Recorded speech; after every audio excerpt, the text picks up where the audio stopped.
off you go. Right. So yeah, we're good to start again. Right. So I'm going to be close for this one because this is the first bit, which is how to grip the sabre. So sabre or cutlass, there are two basic grips.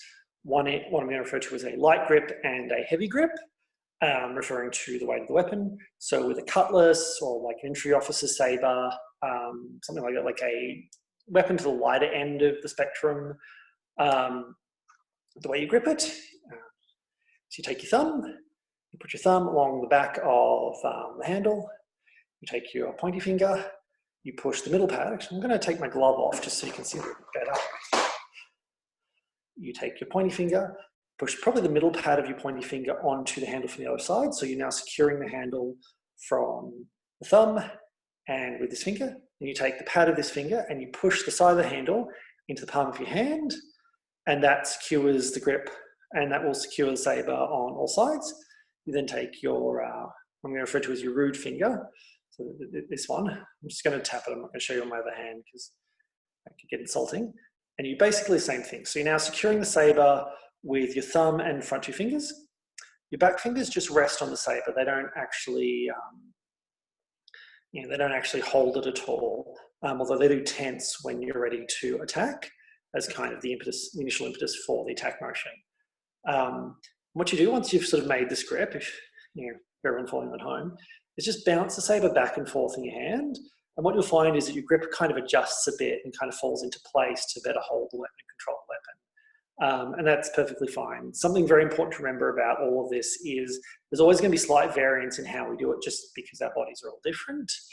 And like getting out your tape measure and saying, this finger must be 3 centimeters from this finger, it must be 4 centimeters from the hilt or whatever.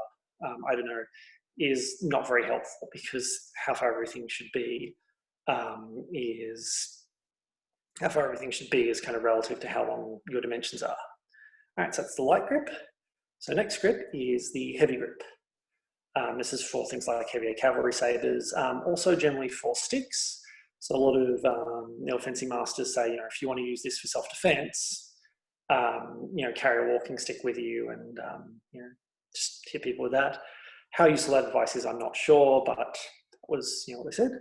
So what you do for that is you take the palm of your hand and you run the handle of the sabre down the palm of your hand. So the back of your sabre should go from this point on your hand down to about here.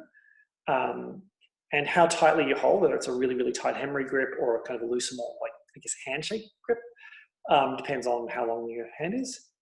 You then take your thumb, and with your thumb, you push the handle of the sword from this side into the palm of your hand, so that you're securing it on both this and this side. And then you take your pointy finger. Use the pad of your pointy finger to push the sabre more into the palm of your hand, so you're securing it on all 4 sides now.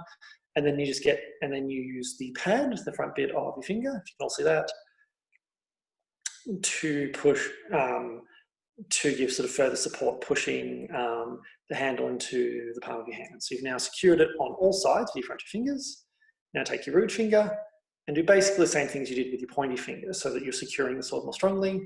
And again, the ring finger and the little finger just sit really on the back of the hand, back of the handle, quite relaxed. They tense when you're about to strike to give the initial impetus, but otherwise, they're not actually there to give any structural support. They're just there to kind of chill and wait.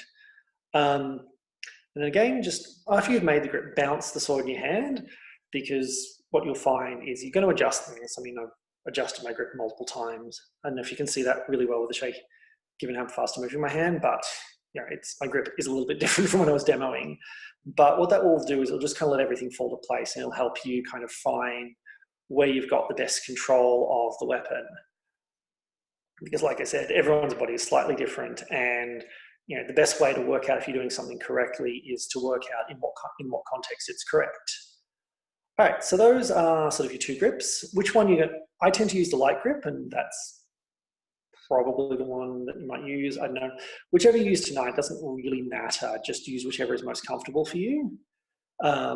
Because again, like, you know, any martial art is kind of an individualistic pursuit. Sure, you're going to take influence and ideas from other people, but you're also going to always going to end up doing your own thing. All right, so from here, I'm just going to throw it open to questions. So does anyone have any questions before we move on?